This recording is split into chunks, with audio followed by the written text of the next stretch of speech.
Hi friends, ఎలాగున్నారు? నేనైతే బాగున్నాను. Welcome to our lock. ఈరోజు 1000 సంవత్సరముల పురాతనమైనటువంటి శివాలయముని ఈరోజు దర్శించుకోబోతున్నాము.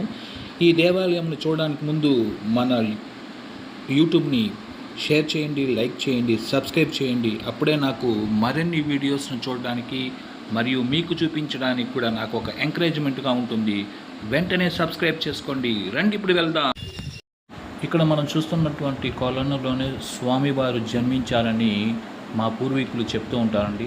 స్వామివారు ఈ కొలనులో నిద్రపోతున్న సమయంలో ఒక రైతు వచ్చి నాగలితో పొలాన్ని దున్నుతున్నప్పుడు ఆ నాగలికి స్వామివారికి రక్తము రావడం జరిగిందంట. అప్పుడు ఇక్కడ కనబడుతున్నటువంటి గుడిలోనే స్వామివారిని పూర్వీకులు ప్రతిష్ఠించారు. చాలా మహిమగల శివాలయము.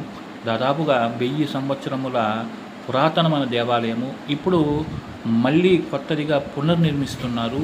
చాలా పవిత్రమైనటువంటి దేవాలయం. నా వెనుక భాగంలో ఉండేటువంటి ఈ చెట్టు వచ్చి నాగపడకల పుష్పము నుండి ఈ చెట్టులో పూసేటువంటి పువ్వులనే ప్రతిరోజు స్వామివారికి పెట్టి పూజిస్తూ ఉంటారు. అంత పవిత్రమైనటువంటి చెట్టు.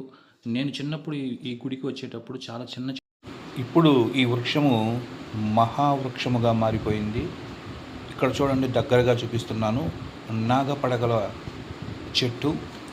ఈ చెట్టులో పూసేటువంటి పుష్పాలను స్వామివారికి నైవేద్యంగా పెట్టి పూజిస్తే మనకు ఉండేటువంటి దోషాలన్నీ కూడా తీరిపోతుంది. వెనక భాగం ఉండేటువంటి దేవాలయమే కనకదుర్గమ్మ దేవాలయము. ఇప్పుడు మీరు చూస్తున్నటువంటి దేవాలయము దక్షిణామూర్తి దేవాలయము. చాలా పవిత్రమైనటువంటి దేవాలయం అండి. థ్యాంక్ యూ అండి వెరీ మచ్.